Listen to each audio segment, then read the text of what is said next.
Hormuz കടലിടുക്കിലെ തിരമാലകൾക്ക് ഇപ്പോൾ പ്രതിരോധത്തിന്റെ ഗന്ധമാണ്. ലോകത്തെ വിറപ്പിക്കുന്ന സാമ്രാജ്യത്വ ശക്തിയായ അമേരിക്കയുടെ ഭീഷണികൾക്ക് മുന്നിൽ തലകുനിക്കാത്ത ഇറാന്റെ നിശ്ചയദാർഢ്യം ആഗോളതലത്തിൽ ശ്രദ്ധിക്കപ്പെടുകയാണ്. സമാധാന ചർച്ചകളെ ആയുധം കാട്ടി ഭീഷണിപ്പെടുത്തി അട്ടിമറിക്കാനുള്ള അമേരിക്കയുടെ ശ്രമങ്ങൾ പേർഷ്യൻ ഉൾക്കടലിലെ ഇറാന്റെ ഉരുക്കുകോട്ടയിൽ തട്ടി തകരുന്ന കാഴ്ചയാണ് നാം കാണുന്നത്. സ്വന്തം മണ്ണിലെ വിഭവങ്ങൾക്കും അടിസ്ഥാന സൗകര്യങ്ങൾക്കും മേൽ പരമാധികാരമുള്ള ഒരു രാഷ്ട്രത്തെ വെടിവെച്ചു വീഴ്ത്തുമെന്ന് ഭീഷണിപ്പെടുത്തുന്ന ഡൊണാൾഡ് ട്രംപിന്റെ നടപടി അന്താരാഷ്ട്ര നിയമങ്ങളുടെ ലംഘനമാണ്. എന്നാൽ ഇത്തരം പ്രകോപനങ്ങൾക്കൊന്നും ഇറാന്റെ ആത്മവിശ്വാസത്തെ തകർക്കാൻ കഴിയില്ല.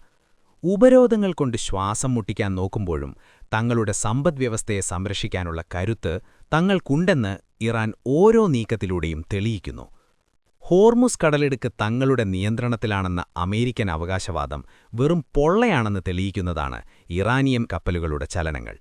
അമേരിക്കൻ നാവികസേനയുടെ കണ്ണുവെട്ടിച്ച് ഇസ്ലാമിക് റവല്യൂഷണറി ഗാർഡ് കോർപ്സിന്റെ അകമ്പടിയോടെയാണ് അരിയുമായി വന്ന കപ്പൽ സുരക്ഷിതമായി ഇറാനിലെത്തിയത്. അമേരിക്കൻ സൈനികാധിപത്യത്തിനേറ്റ തിരിച്ചടിയാണ്. ഭീഷണികളെ അതിജീവിച്ച് ജനങ്ങൾക്ക് അവശ്യസാധനങ്ങൾ എത്തിക്കാനുള്ള ഇറാന്റെ കഴിവിനെ ഇത് അടിവരയുന്നു. അമേരിക്കൻ ഉപരോധ രേഖകളെ മറികടന്ന് 34ഓളം ടാങ്കറുകൾ ലക്ഷ്യസ്ഥാനത്തെത്തിയെന്ന റിപ്പോർട്ടുകൾ സൂചിപ്പിക്കുന്നത് ഇറാന്റെ നയതന്ത്ര സൈനിക മികവാണ്.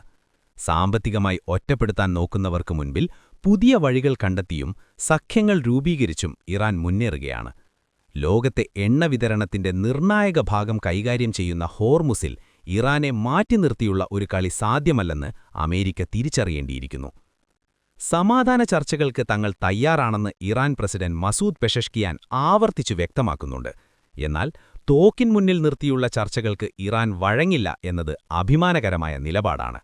ഉപരോധങ്ങളും ഭീഷണികളും ചർച്ചകൾക്ക് തടസ്സമാണെന്ന ഇറാന്റെ വാദം ലോകരാഷ്ട്രങ്ങൾക്കിടയിൽ വലിയ ചർച്ചയായി കഴിഞ്ഞു. ഭീഷണിക്ക് മുന്നിൽ കീഴടങ്ങുന്നതിനേക്കാൾ അന്തസ്സോടെ പോരാടാനാണ് ആ രാജ്യം തീരുമാനിച്ചിരിക്കുന്നത്. ഇറാന്റെ ആഭ്യന്തര കാര്യങ്ങളിൽ ഇടപെടാനും അവിടെ വിഭാഗീയതയുണ്ടെന്ന് പ്രചരിപ്പിക്കാനുമുള്ള ട്രംപിന്റെ ശ്രമങ്ങൾ വെറും രാഷ്ട്രീയ നാടകങ്ങൾ മാത്രമാണ്. ബാഹ്യശക്തികൾ തങ്ങളെ ഭിന്നിപ്പിക്കാൻ ശ്രമിക്കുമ്പോൾ കൂടുതൽ ഐക്യത്തോടെ നിൽക്കാനാണ് ഇറാനിയൻ ജനത പഠിച്ചിട്ടുള്ളത്. സോഷ്യൽ മീഡിയയിലെ പ്രചരണങ്ങൾ കൊണ്ട് ഇറാന്റെ വിപ്ലവ വീര്യത്തെ തളർത്താമെന്നത് പാശ്ചാത്യ രാജ്യങ്ങളുടെ വ്യാമോഹം മാത്രമാണ്. ഫെബ്രുവരിയിൽ ഇസ്രയേലുമായി ചേർന്ന് അമേരിക്ക നടത്തിയ ബോംബാക്രമണങ്ങളാണ് നിലവിലെ സംഘർഷങ്ങൾക്ക് തിരികൊളുത്തിയത്. ഇറാന്റെ ആണവ പദ്ധതികളെ ഭീതിയോടെ കാണുന്നവർ യഥാർത്ഥത്തിൽ ഇറാന്റെ ശാസ്ത്രീയ പുരോഗതിയെയാണ് ഭയപ്പെടുന്നത്. സ്വയം പ്രതിരോധത്തിനുള്ള അവകാശം ഓരോ രാഷ്ട്രത്തിനുമുണ്ടെന്നിരിക്കെ ഇറാനെ മാത്രം ലക്ഷ്യം വയ്ക്കുന്നത് ഇരട്ടത്താപ്പാണ്. ഈ വെല്ലുവിളികളെ അതിജീവിക്കാനുള്ള ആധുനിക സാങ്കേതികവിദ്യയും ഇറാൻ സ്വായത്തമാക്കിയിട്ടുണ്ട്. എണ്ണവില വർധനവും ആഗോള സാമ്പത്തിക പ്രതിസന്ധിയും അമേരിക്കയുടെ വാശിയുടെ ഫലമാണ്. ലോകവിപണിയെ അസ്ഥിരപ്പെടുത്തിക്കൊണ്ട് ഇറാനെ തകർക്കാൻ ശ്രമിക്കുമ്പോൾ അത് അമേരിക്കയുടെ തന്നെ ആഗോള സ്വാധീനത്തെയാണ് ഇല്ലാതാക്കുന്നത്. പ്രതിദിനം $500 മില്യൺ നഷ്ടം സംഭവിക്കുന്നു എന്ന് വൈറ്റ് ഹൗസ് അവകാശപ്പെടുമ്പോഴും തളരാതെ മുന്നോട്ടു പോകാനുള്ള ഇറാന്റെ റെസിസ്റ്റൻസ് എക്കോണമി ലോകത്തിന് തന്നെ അത്ഭുതമാണ്. ഹിസ്ബുള്ളയുമായുള്ള ബന്ധവും പ്രാദേശികമായ സ്വാധീനവും ഇറാന്റെ രാഷ്ട്രീയ കരുത്തിന്റെ അടയാളങ്ങളാണ്. മിഡിൽ ഈസ്റ്റിൽ അമേരിക്കൻ താൽപ്പര്യങ്ങൾ അടിച്ചേൽപ്പിക്കാൻ ശ്രമിക്കുമ്പോൾ അതിനെ പ്രതിരോധിക്കാൻ കാണിക്കുന്ന ആർജവം പ്രശംസനീയമാണ്. സമാധാന കരാറുകൾക്കായി ഇറാൻ വയ്ക്കുന്ന നിബന്ധനകൾ ന്യായമാണ്.